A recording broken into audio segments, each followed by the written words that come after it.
The desert night was quiet. Stars glittered like diamonds scattered across a black velvet cloth. Abraham stood outside his tent, his heart heavy. He looked to the heavens, a question burning in his eyes. God had promised him descendants as numerous as the stars. But years had passed, and his wife Sarah remained barren.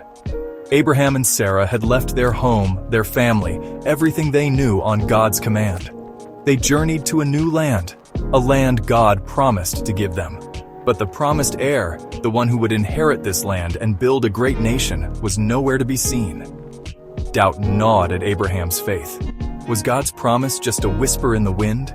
He thought of Sarah, her face etched with disappointment each time their hopes were dashed.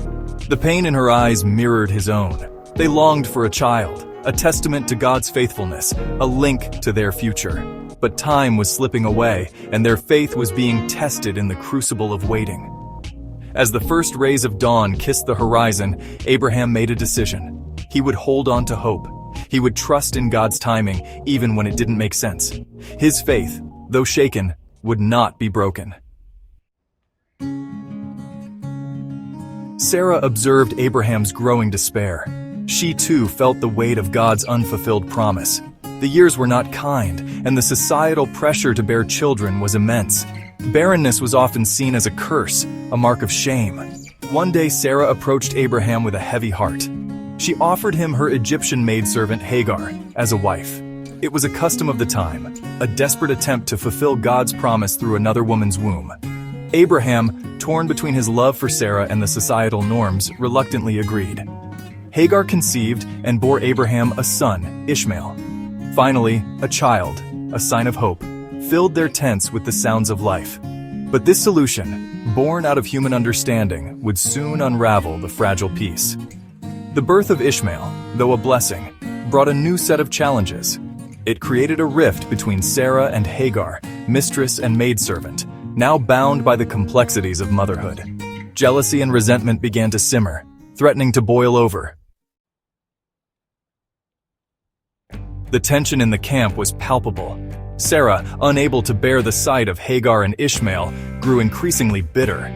Her jealousy, fueled by her own unfulfilled desires, lashed out at Hagar. Abraham, caught in the middle, seemed powerless to mend the brokenness. Finally, unable to bear the harsh treatment, Hagar fled into the wilderness. Alone, pregnant, and fearing for her life, she collapsed by a spring, her tears mingling with the desert sand. It was in this moment of utter despair that God intervened. An angel appeared to Hagar, promising her protection and a great future for her son. God saw her plight, heard her cries, and offered comfort in her distress. Hagar, humbled and reassured, returned to Abraham and Sarah, carrying within her the weight of a divine encounter. Though Hagar returned, the peace was fragile. The shadow of Ishmael's birth loomed large, a constant reminder of Sarah's infertility and the complex dynamics within their family. The seeds of discord, once sown, proved difficult to uproot. Years passed. Ishmael grew into a young man, and the weight of God's unfulfilled promise continued to press upon Abraham and Sarah. One scorching afternoon, 3 strangers approached Abraham's tent. Abraham, known for his hospitality, welcomed them with open arms, offering them food, water, and shade. As they ate, the strangers revealed their true identities, messengers from God. They reiterated God's promise to Abraham, declaring that Sarah would bear a son within the year. Overhearing this, Sarah laughed, a bitter laugh laced with skepticism. Could she in her old age truly conceive a child? The messengers, unfazed by her reaction, challenged her doubt. "Is anything too hard for the Lord?" they asked. Sarah, taken aback, tried to mask her disbelief. But the messengers knew her heart. They knew the longing she carried, the years of disappointment and fading hope. This divine visitation, a moment of laughter and disbelief, marked a turning point in their story. God, in His infinite power and mercy, was about to fulfill His promise in a way that defied human logic and understanding. True to God's word, Sarah conceived and gave birth to a son, Isaac. His name, meaning laughter, was a constant reminder of God's faithfulness and Sarah's initial disbelief. Isaac's arrival brought immense joy to Abraham and Sarah, a testament to God's power to fulfill his promises, even in the most improbable circumstances. However, Isaac's birth reignited the simmering tension between Sarah and Hagar. Sarah, now a mother herself, saw Ishmael as a threat to her son's inheritance, a living embodiment of her past pain. Her jealousy, once directed at Hagar, now encompassed Ishmael as well. Fueled by her insecurity, Sarah demanded that Abraham cast out Hagar and Ishmael.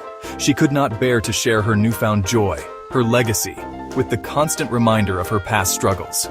Abraham, torn between his love for both his sons and his loyalty to Sarah, pleaded with God for guidance.